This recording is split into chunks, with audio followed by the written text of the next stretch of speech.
Hello students, welcome to R H chemistry. ಇವತ್ತು NEET 2025 official ವೆಬ್ಸೈಟ್ನಲ್ಲಿ ಒಂದು very important notification NEET examination form filling ಬಗ್ಗೆ ನೀಡಿರುವಂಥದ್ದು. So form ಫಿಲ್ಲಿಂಗನ್ನು ಈಗ ಅವರು ಸ್ಟಾರ್ಟ್ ಮಾಡ್ತಾ ಇಲ್ಲ, ಬಟ್ ಫಾರ್ಮ್ ಫಿಲ್ಲಿಂಗಿಗೆ ಬೇಕಾಗುವಂತಹ ಕೆಲವೊಂದಷ್ಟು ಇನ್ಫಾರ್ಮೇಷನ್ಗಳನ್ನು ಇವತ್ತಿನ ಒಂದು ನೋಟಿಫಿಕೇಶನ್ ನೀಡಿರುವಂಥದ್ದು, ಅದನ್ನೇ ನಾನು ನಿಮ್ಮ ಮುಂದೆ ಇಡ್ತಾ ಇರುವಂಥದ್ದು. ನೀವೇನಾದರೂ ಫಸ್ಟ್ ಟೈಮ್ ಚಾನಲ್ ವಿಸಿಟ್ ಮಾಡ್ತಾ ಇದ್ದರೆ ಚಾನಲ್ ಸಬ್ಸ್ಕ್ರೈಬ್ ಮಾಡಿ. ಸೊ ಈ ಒಂದು ಚಾನಲ್ನ ಈ ಒಂದು ವಿಡಿಯೋದ ಡಿಸ್ಕ್ರಿಪ್ಷನ್ ಬಾಕ್ಸಿನಲ್ಲಿ ನನ್ನ ಒಂದು ವಾಟ್ಸಪ್ ಗ್ರೂಪಿನ ಲಿಂಕನ್ನು ಕೂಡ ಕೊಟ್ಟಿರ್ತೀನಿ. ಆ ಒಂದು ವಾಟ್ಸಪ್ ಗ್ರೂಪನ್ನು ನೀವು ಜಾಯ್ನ್ ಆದ್ರಿ ಅಂತ ಅಂದರೆ ಕಂಪ್ಲೀಟ್ ಎಲ್ಲ ಇನ್ಫಾರ್ಮೇಷನ್ ಏನಿದೆ, ಸೊ ಒಂದು ಎಕ್ಸಾಮಿನೇಷನ್ ಬಗ್ಗೆ ಇರ್ಬೋದು ಅಥವಾ ಸೊ ಏನೇನು ಅಪ್ಡೇಟ್ಸ್ಗಳು ಈ ರೀತಿ ಬರ್ತಾ ಇರ್ತದೆ, ಇವೆಲ್ಲ ಒಂದು ಅಪ್ಡೇಟ್ಸ್ಗಳನ್ನು ಅದರಲ್ಲಿ ನೀಡ್ತಾ ಇರ್ತೀನಿ. ಸೊ ನಿಮಗೆ ಬೇಕು ಅಂದರೆ ಜಾಯ್ನ್ ಆಗಬಹುದು. ಎಸ್, ಇದು ಇರುವಂಥದ್ದು updating Aadhaar details of aspirants for neat UG 2025 examination ಅಂತೇಳಿ. ಸೊ ಇದನ್ನು ನಾನು ಶಾರ್ಟ್ಕಟ್ ಆಗಿ ಹೇಳಬೇಕು ಅಂತ ಅಂದರೆ, ಸೊ ನಿಮಗೆಲ್ಲ ಗೊತ್ತಿರೋ ಹಾಗೆ ಲಾಸ್ಟ್ ಇಯರ್ ಆಗಿರ್ಬೋದು ಅಥವಾ ಈ ವರ್ಷದ ಒಂದು JEE ಅಪ್ಲಿಕೇಶನ್ ಆಗಿರ್ಬೋದು, ಜನರಲಿ NTA ಅವರ ಕಡೆಯಿಂದ ಏನೇನೆಲ್ಲ ಅಪ್ಲಿಕೇಶನ್ ಬರ್ತದೆ ಅದರಲ್ಲಿ ಒಂದು ಆಪ್ಷನನ್ನು ಕೊಟ್ಟಿರ್ತಾರೆ, ದಟ್ ಈಸ್ ಆಧಾರ್ ಅಥೆಂಟಿಕೇಶನ್ ಅಂತ ಹೇಳಿ.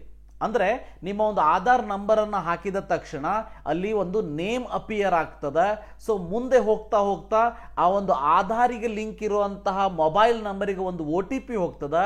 ಆ ಒಂದು OTPಯನ್ನು ನೀವು ಇಲ್ಲಿ ಆ್ಯಡ್ ಮಾಡಿಬಿಟ್ಟು ಸೊ ನೀವು ಅಪ್ಲಿಕೇಶನ್ ಫಾರ್ಮನ್ನು ಕಂಪ್ಲೀಟ್ ಮಾಡುವಂತಹ ಸಂದರ್ಭ ಬರ್ತದೆ. ಸೊ ಈ ರೀತಿ ಆದಾಗ ಸೊ ಏನಾಗ್ತದೆ, ಎಲ್ಲ ಇನ್ಫಾರ್ಮೇಷನ್ನ ನೀವು SSLC ಮಾರ್ಕ್ಸ್ ಕಾರ್ಡಲ್ಲಿ ಇರೋ ಹಾಗೆ ಹಾಕಬೇಕು. ಏನಂತ ಇರಬೇಕು, ಸೊ ನಮ್ಮ ನೇಮ್ ಎಸ್ಪೆಷಲಿ ಏನಿದೆ ಅಂತಂದರೆ ಕ್ಯಾಂಡಿಡೇಟ್ಸ್ ನೇಮ್ ಮತ್ತು date of birth. SSLC marks ಕಾರ್ಡಲ್ಲಿ ಏನಿದೆ ಅದೇ ನಿಮ್ಮ ಆಧಾರ್ ಕಾರ್ಡಲ್ಲಿ ಇರಬೇಕು. ಸೊ ದಟ್ ಆಧಾರ್ ಕಾರ್ಡನ್ನು ಹಾಕಿದ ತಕ್ಷಣ ನಿಮ್ಮ ಎಲ್ಲ ಇನ್ಫಾರ್ಮೇಷನ್ ಏನಿದೆ ಅದು ಆಟೋಮೆಟಿಕಲಿ ಸೊ ಆ ಒಂದು ವೆಬ್ಸೈಟ್ NTA ಒಂದು ವೆಬ್ಸೈಟ್ ಏನಿದೆ ಅದು ಆಟೋಮೆಟಿಕಲಿ ತೊಗೊಂಡು ಬಿಡ್ತದೆ, ರೈಟ್. ಸೊ ಇದರ ಜೊತೆಗೆ ನಿಮಗೆಲ್ಲ ಗೊತ್ತೇ ಇದೆ, ಈಗ ಸ್ಕೂಲ್ ಆಗಿರ್ಬೋದು, ಕಾಲೇಜ್ ಆಗಿರ್ಬೋದು, ಸೊ ಸೆಂಟ್ರಲ್ ಗೌರ್ಮೆಂಟ್ ಕಡೆಯಿಂದ ಅಪಾರ್ ID ಅಂತ ಏನಿದೆ, ಸೊ ಅಪಾರ್ ID ಅಂತ ಅಂದರೆ automated permanent academic account registry.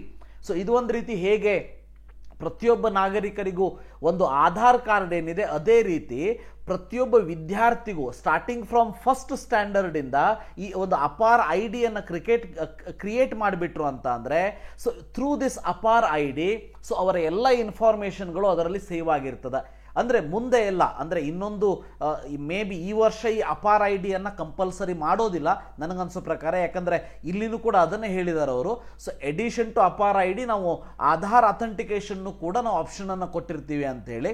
ಆದರೆ ಮುಂದಿನ ವರ್ಷದ ಹೊತ್ತಿಗೆ ಸೊ ಈ ಒಂದು ಅಪಾರ್ IDಯನ್ನು ಕಂಪಲ್ಸರಿಯಾಗಿ ಎಲ್ಲ ಎಕ್ಸಾಮಿನೇಷನ್ ಫಾರ್ಮ್ ಫಿಲಪ್ ಮಾಡೋದರಲ್ಲೂ ಕೂಡ ಯೂಸ್ ಮಾಡುವಂಥ ಎಲ್ಲ ಸಾಧ್ಯತೆಗಳು ಇದೆ. ಯಾಕಂತಂದರೆ ಈ ಒಂದು ಅಪಾರ್ IDಯಿಂದ ಒಬ್ಬ ವಿದ್ಯಾರ್ಥಿಯ ಪ್ರತಿಯೊಂದು ಇನ್ಫಾರ್ಮೇಷನ್, ಯಾವ ವರ್ಷ ಯಾವ ಸ್ಕೂಲಲ್ಲಿ ಕಲ್ತಿದ್ದಾನೆ, ಅವನ ರಿಸಲ್ಟ್ ಏನು, ಇವೆಲ್ಲ ಇನ್ಫಾರ್ಮೇಷನ್ ಒಂದೇ ಒಂದು IDಯಲ್ಲಿ ಸೇವ್ ಆಗಿರೋದ್ರಿಂದ ಈ ಒಂದು IDಯ ಮೂಲಕ ನಿಮ್ಮ ಕಂಪ್ಲೀಟ್ ಇನ್ಫಾರ್ಮೇಷನ್ ತಗೊಂಡು ಅಪ್ಲಿಕೇಶನ್ ಹಾಕುವಂಥ ಪ್ರೊಸೆಸ್ ಏನಿದೆ, ಪ್ರೊಸೀಜರ್ ಏನಿದೆ, ಅದನ್ನು ಸಿಂಪ್ಲಿಫೈಡ್ ಮಾಡುವಂತಹ ಪ್ರಯತ್ನ ಸೆಂಟ್ರಲ್ ಗೌರ್ಮೆಂಟ್ದಾಗಿದೆ. ಮತ್ತು ಇದರ ಒಂದು ಯುಟಿಲೈಸೇಷನನ್ನು ನಮ್ಮ ಸ್ಟೇಟ್ ಗೌರ್ಮೆಂಟ್ ಅವರು ಕೂಡ ಡೆಫಿನೆಟ್ ಆಗಿ ತಗೋತಾರೆ. ಓಕೆ, ಸೊ ಈಗ ನಾನು ಹೇಳೋದಕ್ಕೆ ಹೊರಟಿರೋದೇನಂತಂದರೆ, ಸೊ ಈ ಒಂದು ನೋಟಿಫಿಕೇಷನಲ್ಲಿ ನೀಟ್ ಎಕ್ಸಾಮಿನೇಷನ್ ಅಪ್ಲಿಕೇಶನ್ ಫಾರ್ಮಿಗೆ ಸಂಬಂಧಪಟ್ಟ ಹಾಗೆ ಏನು ಹೇಳಿದ್ದಾರೆ ಅಂದರೆ, ಒಂದು ನಿಮ್ಮ ಒಂದು ಅಪಾರ್ ID ನಡೀತಾ ಇದೆ, ಕೆಲವೊಂದಷ್ಟು ಸ್ಕೂಲ್ಗಳಲ್ಲಿ ಈಗ ನಡೀತಾ ಇದೆ. ಮೇ ಬಿ ಈ ವರ್ಷದ ಒಂದು ನೀಟ್ ಅಪ್ಲಿಕೇಶನ್ ಫಾರ್ಮನ್ನು ಫಿಲ್ ಮಾಡುವಂತಹ ಸಂದರ್ಭದ ಒಳಗೆ ಸೊ ಇವೆಲ್ಲ ಅಪಾರ್ ID ಕ್ರಿಯೇಟ್ ಆಗದೇನು ಇರಬಹುದು. ಹಾಗೊಮ್ಮೆ ಆಯಿತು ಅಂದರೆ ವೆಲ್ ಆ್ಯಂಡ್ ಗುಡ್. ಓಕೆ, ಯಾಕಂದರೆ ಈ ಅಪಾರ್ IDಯನ್ನು ಕ್ರಿಯೇಟ್ ಮಾಡೋದ್ರಲ್ಲೂ ಕೂಡ ಆಧಾರ್ ಕಾರ್ಡನ್ನು ತೊಗೊಂಡೇ ಮಾಡಿರ್ತಾರೆ ಅಲ್ವಾ. ಸೊ ಬಹಳಷ್ಟು ಜನ ಪೇರೆಂಟ್ಸ್ಗಳಿಗೆ ಸ್ಕೂಲ್ ಕಡೆಯಿಂದ ಅಥವಾ ಕಾಲೇಜಸ್ ಕಡೆಯಿಂದ ಒಂದು ಒಪ್ಪಿಗೆ ಪತ್ರ ಅಂತ ಬಂದಿರಬಹುದು, ನೀವು ಅದನ್ನು ಸೈನ್ ಮಾಡಿ ಕಳಿಸಿರ್ಬೋದು, ನನ್ನ ಒಂದು ಆಧಾರ್ ಕಾರ್ಡನ್ನು ಯೂಸ್ ಮಾಡ್ಕೊಳ್ಳೋದಕ್ಕೆ ನನ್ನದೇನು ಅಭ್ಯಂತರ ಇಲ್ಲ ಅಂಥೇಳಿ. ಸೊ ಅದು ಅಪಾರ್ IDಯನ್ನು ಕ್ರಿಯೇಟ್ ಮಾಡೋದಕ್ಕೆ ಒಂದು ಅಪಾರ್ IDಯನ್ನು ಕ್ರಿಯೇಟ್ ಮಾಡಿ ಅದರ ಮೂಲಕ ನೀಟ್ ಅಪ್ಲಿಕೇಶನ್ ಹಾಕೋದಕ್ಕೆ ಅವಕಾಶ ಮಾಡಿಕೊಡ್ತಾರೆ. ಬಟ್ ಅಪಾರ್ IDಯನ್ನು ಕಂಪಲ್ಸರಿ ಮಾಡಿಲ್ಲ. ಆದರೆ ಆಧಾರ್ ಬೇಸ್ಡ್ ಅಥೆಂಟಿಕೇಶನ್ ಏನಿದೆ ಅಪ್ಲಿಕೇಶನ್ ಹಾಕುವಂತಹ ಸಂದರ್ಭದಲ್ಲಿ ಆಗಿರ್ಬೋದು, ಎಕ್ಸಾಮಿನೇಷನ್ ಸಂದರ್ಭದಲ್ಲಿ ಇದನ್ನು ಮಾತ್ರ ಈ ವರ್ಷದ ಮಟ್ಟಿಗೆ ಕಂಪಲ್ಸರಿ ಮಾಡುವಂತಹ ಎಲ್ಲ ಸಾಧ್ಯತೆಗಳು ಕೂಡ ಇದೆ. ಅದರ ಬಗ್ಗೆನೇ ಈ ಒಂದು ನೋಟಿಫಿಕೇಶನ್ ನೀಡಿರುವಂಥದ್ದು. ಅಂದರೆ ನೀವು ಈಗ ಮೇ ಬಿ ನೀಟ್ ಅಪ್ಲಿಕೇಶನ್ ಶುರುವಾಗೋದಕ್ಕೆ ಇನ್ನು 1 ತಿಂಗಳು ಇರಬಹುದು ಅಥವಾ ಒಂದು 20 ಡೇಸ್ ಅಂತೂ ಮಿನಿಮಮ್ ಇದ್ದೇ ಇರ್ತದೆ. ಅಷ್ಟರ ಒಳಗಾಗಿ ವಿದ್ಯಾರ್ಥಿಗಳು ಮತ್ತೆ ಪಾಲಕರು ಕರೆಕ್ಟಾಗಿ ಕೇಳಿಸ್ಕೊಳ್ಳಿ. ನೀವೇನು ಮಾಡಬೇಕು ಅಂತ ಅಂದರೆ, ನಿಮ್ಮ ಮಕ್ಕಳ ಅಥವಾ ವಿದ್ಯಾರ್ಥಿಗಳು ಕೇಳಿಸ್ಕೊಳ್ತಾ ಇದ್ದರೆ ನಿಮ್ಮ ಆಧಾರ್ ಕಾರ್ಡನ್ನು ಅಪ್ಡೇಟ್ ಮಾಡಿಸ್ಬೇಕು. ಸೊ ಕೆಲವೊಂದಷ್ಟು ಆಧಾರ್ ಕಾರ್ಡ್ಗಳಲ್ಲಿ ಹೆಸರು ಕರೆಕ್ಟ್ ಇದೆ, ಡೇಟ್ ಆಫ್ ಬರ್ತ್ ಕರೆಕ್ಟ್ ಇದೆ 10th ಮಾರ್ಕ್ಸ್ ಕಾರ್ಡಲ್ಲಿ ಇರೋ ಹಾಗೆ, ಬಟ್ ಅವರ ಫೋಟೋ ಸಣ್ಣವರಿದ್ದಾಗ ಅಂದರೆ ಯಾವಾಗಲೂ 2nd standard, 1st standard, 5th standard ಇದ್ದಾಗಿನ ಫೋಟೋ ಇದೆ. ಅದನ್ನು ಕೂಡ ಇಲ್ಲಿ ಒಂದು ಕ್ಲಿಯರ್ ಕಟ್ಟಾಗಿ ಹೇಳಿಬಿಟ್ಟಿದ್ದಾರೆ ನೋಡಿ. So to enhance the integrity of the examination process ಏನಿದೆ, ಫೇಶಿಯಲ್ ರೆಕಗ್ನಿಷನ್ ಡೇಟಾ ಅದನ್ನು ಕೂಡ ಅಪ್ಡೇಟ್ ಮಾಡಿಸಿ ಅಂತಲೂ ಕೂಡ ಹೇಳಿದ್ದಾರೆ. ಇದರಲ್ಲಿ 2 important point, may be 3 important point ಅಂತ ಹೇಳೋದಕ್ಕೆ ಇಷ್ಟಪಡ್ತೀನಿ. ನಿಮ್ಮ ಒಂದು ಆಧಾರ್ ಕಾರ್ಡನ್ನು ಇವತ್ತು ಓಪನ್ ಮಾಡಿ ನೋಡಿ. ಆ ಒಂದು ಆಧಾರ್ ಕಾರ್ಡು ಮತ್ತು ನಿಮ್ಮ 10th ಮಾರ್ಕ್ಸ್ ಕಾರ್ಡಲ್ಲಿ ಇರುವಂತಹ ಪೇರೆಂಟ್ಸ್ ನೇಮ್ ಇಲ್ಲಿ ಬಹಳ ತಲೆ ಕೆಡಿಸ್ಕೊಳ್ಳೋಂಥ ಅವಶ್ಯಕತೆ ಇಲ್ಲ, ಬಟ್ ವಿದ್ಯಾರ್ಥಿಯ ಹೆಸರು 10th ಮಾರ್ಕ್ಸ್ ಕಾರ್ಡಲ್ಲಿ ಇರೋ ಹಾಗೇನೆ ನಿಮ್ಮ ಆಧಾರ್ ಕಾರ್ಡಲ್ಲಿ ಇರಬೇಕು. ಓಕೆ, ಸೊ ಫಾರ್ ಎಕ್ಸಾಂಪಲ್ ಈಗ ನನ್ನ ಹೆಸರು ತಗೋತೀನಿ, 10th ಮಾರ್ಕ್ಸ್ ಕಾರ್ಡಲ್ಲಿ ರಾಘವೇಂದ್ರ ಹೆಗಡೆ ಅಂತ ಇರ್ತದೆ, ಸೊ ಆಧಾರಲ್ಲಿ ಓನ್ಲಿ ರಾಘವೇಂದ್ರ ಅಂತ ಇರ್ತದೆ. ಸೊ ಹಾಗಿದ್ದಾಗ ನಾನೇನು ಮಾಡಬೇಕು ಅಂದರೆ 10th ಮಾರ್ಕ್ಸ್ ಕಾರ್ಡಲ್ಲಿ ಇರೋ ಹಾಗೆ ಆಧಾರ್ ಕಾರ್ಡನ್ನು ನಾನು ಅಪ್ಡೇಟ್ ಮಾಡಿಸ್ಬೇಕಾಗ್ತದೆ. ನಿಯರೆಸ್ಟ್ ಆಧಾರ್ ಎನ್ರೋಲ್ಮೆಂಟ್ ಅಥವಾ ಅಪ್ಡೇಷನ್ ಸೆಂಟರಿಗೆ ಹೋಗಿಬಿಟ್ಟು ಇದಕ್ಕೆ ಅಪ್ಲಿಕೇಶನ್ ಕೊಡಬೇಕು. ವಿದಿನ್ ಅ ವೀಕ್ ಅವರು ನಿಮಗೆ ರೆಡಿ ಮಾಡಿ ಕೊಡ್ತಾರೆ. ಕೆಲವೊಂದಷ್ಟು ಸೆಂಟರ್ಗಳಲ್ಲಿ ನಾವೀಗ ಮಾಡೋದಿಲ್ಲ ಅಂತ ಹೇಳಿದರೆ ದಯವಿಟ್ಟು ಈ ಒಂದು ನೋಟಿಫಿಕೇಶನ್ನ ಪ್ರಿಂಟನ್ನು ತೆಗೆದುಕೊಂಡು ಹೋಗಿ ಅವರ ಮುಂದೆ ಇಡಿ, ನನಗೆ ಈ ರೀತಿ ಅವಶ್ಯಕತೆ ಇದೆ ಅಂತ ಹೇಳಿ ಡೆಫಿನೆಟ್ಲಿ ಮಾಡಿಕೊಡ್ತಾರೆ. ರೈಟ್. ಸೊ ಬಹಳ ಇಂಪಾರ್ಟೆಂಟ್ ಅಂದರೆ ಆಧಾರ್ ಕಾರ್ಡಲ್ಲಿ ಇರೋ ಹಾಗೇನೆ, ಅಂದರೆ 10th ಮಾರ್ಕ್ಸ್ ಕಾರ್ಡಲ್ಲಿ ಇರುವಂತಹ ಸ್ಟೂಡೆಂಟ್ ನೇಮ್ ಮತ್ತೆ ಡೇಟ್ ಆಫ್ ಬರ್ತ್ ಇವೆರಡು ಬಹಳ ಇಂಪಾರ್ಟೆಂಟ್, ಅದನ್ನು ಮೆನ್ಷನ್ ಮಾಡಿದ್ದಾರೆ ನೋಡಿ. So especially there name and date of birth.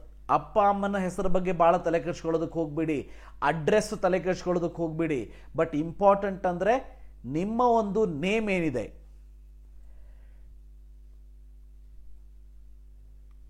So ಅಂದರೆ ವಿದ್ಯಾರ್ಥಿಗಳ ಒಂದು ನೇಮ್ ಏನಿದೆ, ಸೊ ಆ ಒಂದು ನೇಮ್ ಮತ್ತೆ date of birth 10th marks ಕಾರ್ಡಲ್ಲಿ ಇರೋ ಹಾಗೇನೆ ಗೊತ್ತಿರಲಿ, ನಿಮ್ಮ ಆಧಾರ್ ಕಾರ್ಡಿನಲ್ಲೂ ಕೂಡ ಇರಬೇಕು. ಸೊ ಈ ಒಂದು ಪ್ರೊಸೀಜರ್ನ ನೀವೇನು ಮಾಡಬೇಕು ಅಂತ ಅಂದರೆ, ಸೊ ನಿಮ್ಮ ನಿಯರೆಸ್ಟ್ ಆಧಾರ್ ಕಾರ್ಡ್ ಅಪ್ಡೇಟ್ ಅಥವಾ ಎನ್ರೋಲ್ಮೆಂಟ್ ಸೆಂಟರಿಗೆ ಹೋಗಿಬಿಟ್ಟು ಅಪ್ಡೇಟಿಗೆ ಅಪ್ಲಿಕೇಶನ್ ಕೊಡಿ. ಸೊ ಇದು ನೀಟ್ ಎಕ್ಸಾಮಿನೇಷನ್ ಫಾರ್ಮ್ ಫಿಲ್ ಆಗೋದಕ್ಕಿಂತ ಮುಂಚೆ ಆಗಬೇಕು. ಆದಷ್ಟು ಬೇಗ ಈ ಒಂದು ವಿಡಿಯೋ ಮುಗಿಸ್ತೀನಿ, ಅಂದರೆ ನಾಳೆ ಹೊತ್ತಿಗೆ ಇದಕ್ಕೇನು ಮಾಡಬೇಕು ಅಥವಾ ಈ ಒಂದು ವೀಕ್ ಸ್ಯಾಟರ್ಡೆ ಒಳಗಡೆ ಇದಕ್ಕೇನು ಮಾಡಬೇಕು ಅದರ ಒಂದು ಕೆಲಸವನ್ನು ಮಾಡ್ಕೊಂಡ್ಬಿಡಿ. ಸೊ ಇದೇನು ಭಾಳ ದೊಡ್ಡ ಕೆಲಸ ಅಲ್ಲ, ಇಷ್ಟೇ. ಇನ್ನೊಂದು ಸಾರಿ ಹೇಳ್ತೀನಿ, ಈ ವರ್ಷದ ನೀಟ್ ಅಪ್ಲಿಕೇಶನ್ ಫಾರ್ಮ್ ಫಿಲ್ ಮಾಡೋದಕ್ಕೆ ಅಥವಾ NTA ಅವರ ಕಡೆಯಿಂದ ಯಾವುದೇ ಅಪ್ಲಿಕೇಶನ್ ಫಾರ್ಮ್ ಇರಲಿ, ಮೇ ಬಿ KE ಅವರು ಇದನ್ನು ಫಾಲೋ ಮಾಡ್ಬೋದು. ಸೊ ಅದಕ್ಕೆ ನಿಮ್ಮ ಆಧಾರ್ ಬೇಸ್ಡ್ ಅಥೆಂಟಿಕೇಶನನ್ನು ಕಂಪಲ್ಸರಿ ಮಾಡೋರಿದ್ದಾರೆ.